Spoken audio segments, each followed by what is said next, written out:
Nous avons également organisé des interactions décembre 2019, janvier 2020 avec des journalistes, des éditeurs, des syndicats, des associations et des défenseurs des droits de l'homme sur la protection de tous les droits dans l'espace numérique.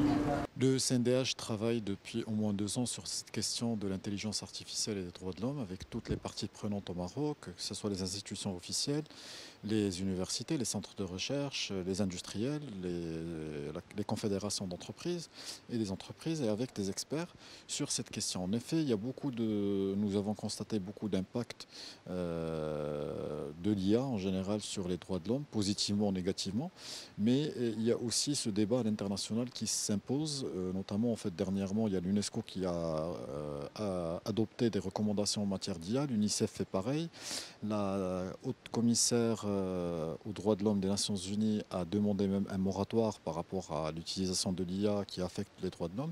Ce débat-là est d'une importante et d'une actualité internationale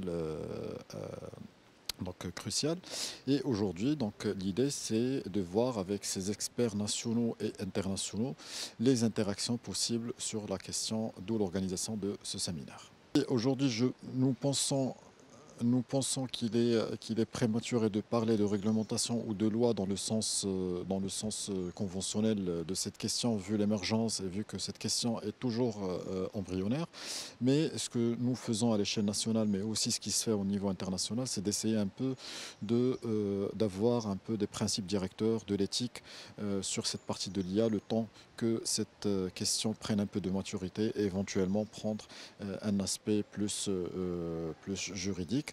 Il faut savoir qu'aujourd'hui, en fait, on a aussi la présence des pouvoirs publics et des parlementaires au sein de ce séminaire qui également sont sensibilisés à la question. Enseignants-chercheurs universitaires d'une panoplie de bases de données, donc Scopus, Web of Science, et on fait aussi des études de veille scientifique et technologique. Et c'est dans le cadre de cette étude de veille scientifique et technologique qu'on produit des études bibliométriques à la demande des organismes, à la demande. Donc je suis ravie de participer à ce séminaire international qui est organisé par le CNDH sur une thématique qui nous tient à cœur parce que c'est une grande thématique d'actualité, l'intelligence artificielle en relation avec les droits de l'homme. Donc j'ai présenté une étude bibliométrique sur la production scientifique nationale et au niveau mondial. Et on a remarqué que la production nationale reste timide par rapport à la production mondiale. Et donc il faut qu'on encourage les enseignants-chercheurs à publier dans cette thématique. Et ça, c'est avec le financement de la recherche dans cette thématique. Donc je recommande qu'il y ait des appels à projets concernant cette thématique de droits de l'homme qui heureusement qui est là et on ne peut pas imaginer maintenant des sciences exactes sans la connexion avec les sciences humaines et sociales. La production scientifique en utilisant la base de données Scopus. Je rappelle que Scopus et Web of Science